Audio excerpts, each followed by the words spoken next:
Bendeki bedeni sana adadım. Bendeki bedeni dost dost sana adadım. Zalime zulmedip inkarı gördüm. Hak yolu diyene uyarkanı sordum. Bendeki bedeni sana adadım. Bendeki bedeni dost dost sana adadım.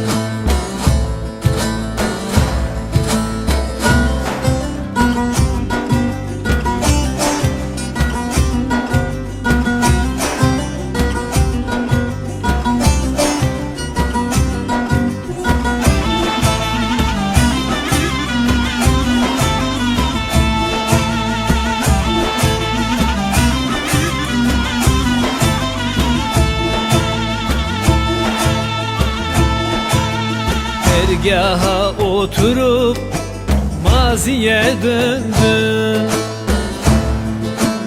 Dergaha oturup dost dost maziye döndüm. Nerede yerenler meşlisi sordum. Zindanlarda sesler oy dar ağacı gördüm. Bendeki bedeni sana adadım. Bendeki bedeni can can sana adadım.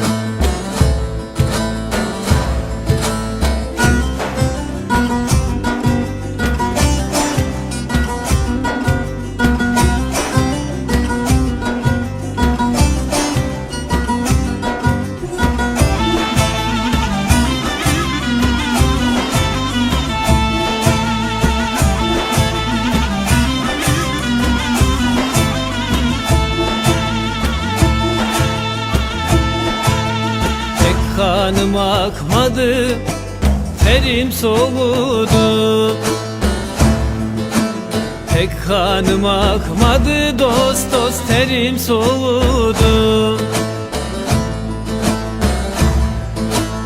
Yıllardır aklımda bunca uğultu.